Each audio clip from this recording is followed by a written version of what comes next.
Hi, today we're joined by Shaumica, who is a first-year PhD student from the University of Warwick. Her project is solar-assisted oxygen and fuel production in long-term space travel for use in moon habitats, which sounds very exciting. Does that pretty much mean you're going to be helping keeping astronauts and in space for longer? Yes, that's correct. So my research is kind of focusing on providing a more reliable and efficient device for the oxygen and other fuels that space travels entails. So that would be better use of like minimal resources and minimal product waste as well.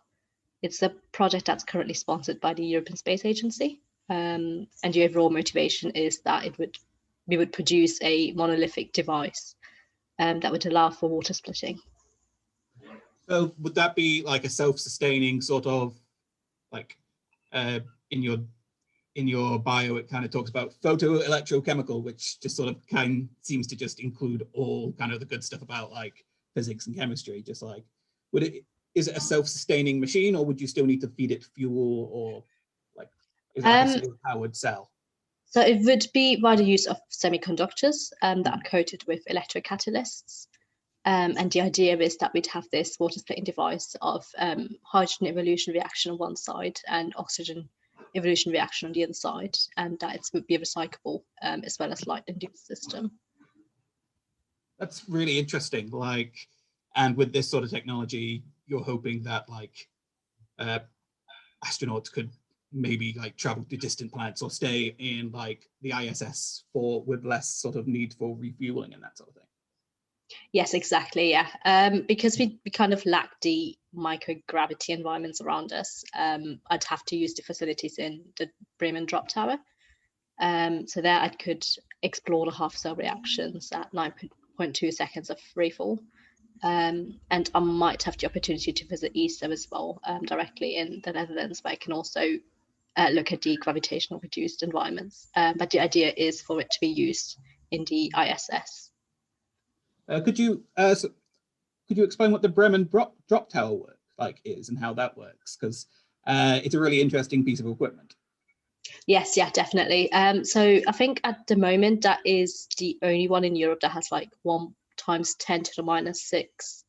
10⁻⁶ of gravity, where we could kind of simulate the whole reduced gravitational environments in space. So the idea is for me to go there in August with my research group and carry out the reactions there. Sounds great. Yeah, so you're going to actually get to do a bit of traveling, perhaps, all things, fingers crossed. Yes, hopefully with COVID. Yeah, that sounds really exciting. Yes, yeah. So you're going to be using this Bremen drop tower to kind of test your machinery in zero gravity, because it kind of falls at the same rates. A little bit like those dippy planes where they fly down at the same rate as gravity, but in a tower, is it? Yes, exactly. That's it. Okay. Now that sounds really interesting.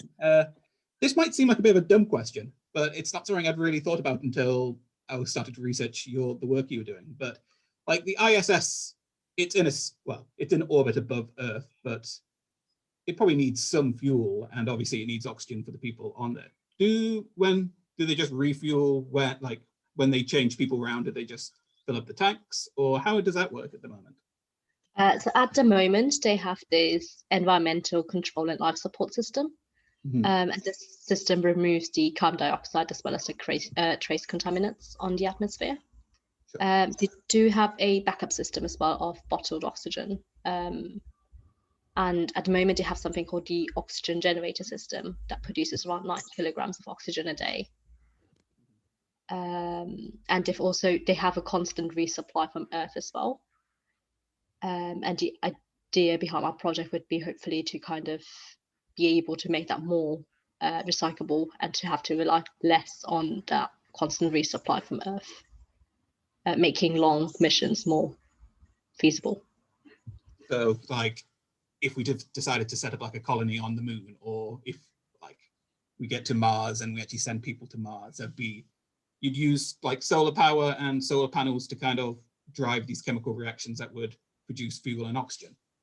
Yes, that's exactly how we are proposing to do it. So my supervisor is Dr. Brinkett, and she has already been successful in completed dehydrogen evolution reactions in the past. So I'd be working on the oxygen evolution, and then if we're successful with that part as well, we could just combine both of them to have this one water splitting device for my space missions. Now that sounds amazing. It's like actual like science fiction, kind of like actually getting people into space and for prolonged periods of time, like actual like colonization perhaps, which sounds amazing. Were you always interested in space science? Like what was your degree, like was that kind of your aim to do this sort of research from when you started at university and maybe even before then? Or has this been something that developed from your research and studies previously? I think that one's a bit of a funny story. So I've always been interested in science and space in general. So whenever there was anything related to space, that is something that always captivated my interest. But being born into kind of an Asian household, the expectation would be to go on to become a doctor in the medical field. So I applied for medicine initially and I didn't get in post-interview. And then I took out a gap year because I wanted a year to figure out what I wanted to do. Why not? It's the time to do it. Exactly, yes. So I took out that year and I figured the only subject I really enjoyed was chemistry. So I thought, let's do a 3-year degree and see where that leads me. And I think it was the physical sciences that kind of caught my interest further. I didn't then look into space science because I just automatically assumed it's something where you need a physics or an astronomy degree. And then when I came across Dr. Brinkett's research, I just felt like, oh wow, like it looks super interesting. So I got in touch with her straight away. And then when I got to PhD position, I told my mom, like, I would be a doctor after all, just not in the medical field. So yeah, I'm super thrilled with this. And it's a nice sort of like when people think of physics, when people think of like space sciences, they probably automatically think, as you say, physics, maths, all the kind of, all the numbers based sort of things, which could kind of put some people off. But yeah, you've taken a bit of an alternative route through the chemistry section and attract more different sorts of people to space science because there's a wide variety of like information out there that we just need like different brains to be dealing with it a little bit. Yes, exactly. Yeah, I think that assumption just automatically made me think I wouldn't be able to get into space science, but being able to see that, yes, there are other ways into it, just definitely caught me back into that field. And I think that could be something that's advantageous to a lot of people. How's your experience been like doing a PhD? I know you're in your first year and I don't know, I've worked with PhD students in the past and it's a bit of a mixed bag. Like for some people it's sort of like their first year is just them settling in, other people really hammer down. Like how's your experience of like first year of PhD been? I think it is very different to how it would have been if the pandemic wouldn't have been in a way. Of course. So since I started so far, I've had to do a few modules and exams. There's not really been much of an opportunity for me to be in the lab yet, but I'm starting next month. So far, I have been working with my supervisor on a book chapter. So we're writing a book chapter on catalysis in space. And it has been very intriguing listening to her stories about working with ESA directly because she was a postdoc there. And she also worked with Caltech for a while. So being able to be exposed to her research and how much she knows about the field and so on, it does drive someone to research it further. I think wanting to make a start on my project is probably...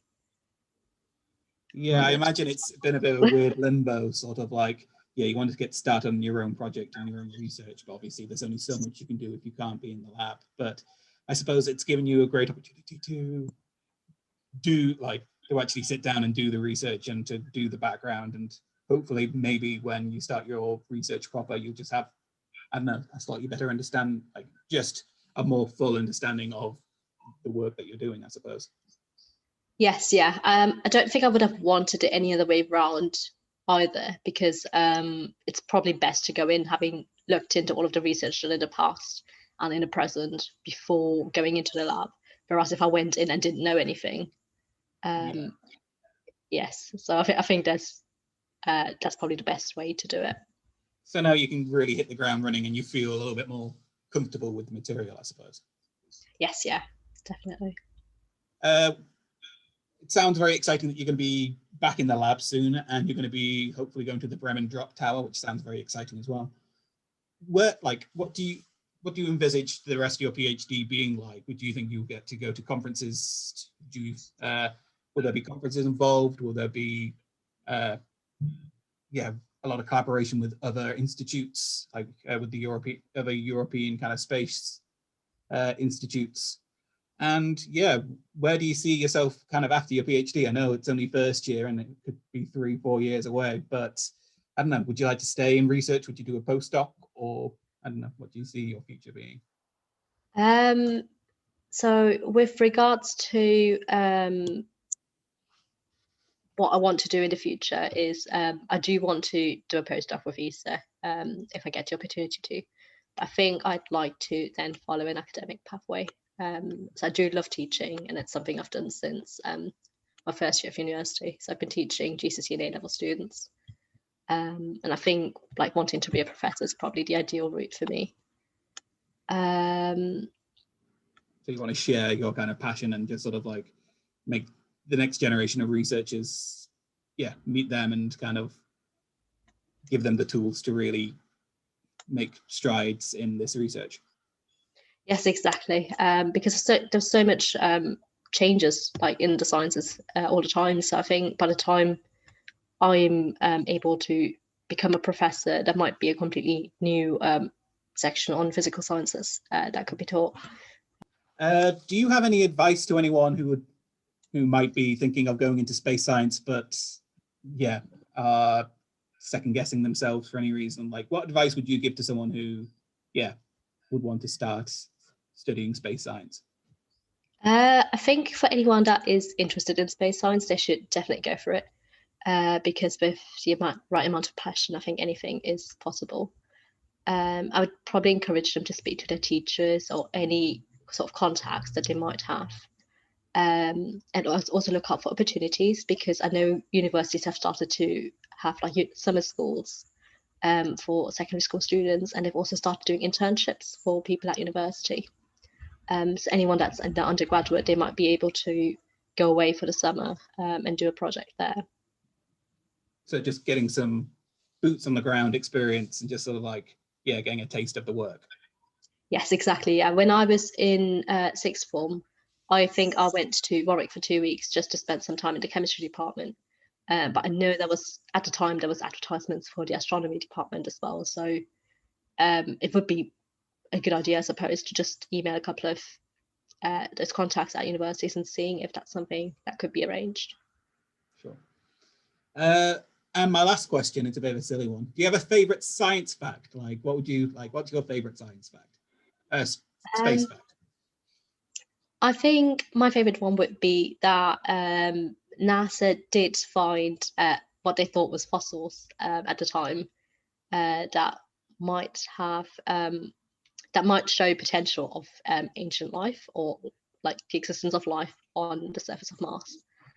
And I think any sort of indication of that would just show that with the right amount of technology, there could be in the future a replacement for Earth if that was required, especially since the surface of Earth is always changing due to global warming and so on. And in 1 billion years, we could be looking at a completely different proportion of oxygen on Earth, where it might even be hard for humans to survive.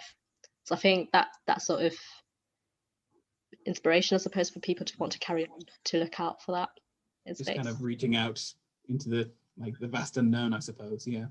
Yes, exactly.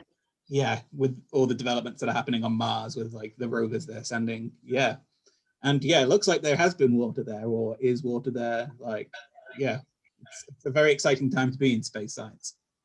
Yeah, even for like the next 100 or 200 years, we don't know how much resources we will have going forward. So if there are other resources on the other planets that we could use, that is another thing that could be interesting to study, I suppose. Okay. It's great. Thank you very much for joining me today. And yes, good luck with your PhD. I hope you get to go. I hope everything goes well and you get to go away to Bremen. And yeah.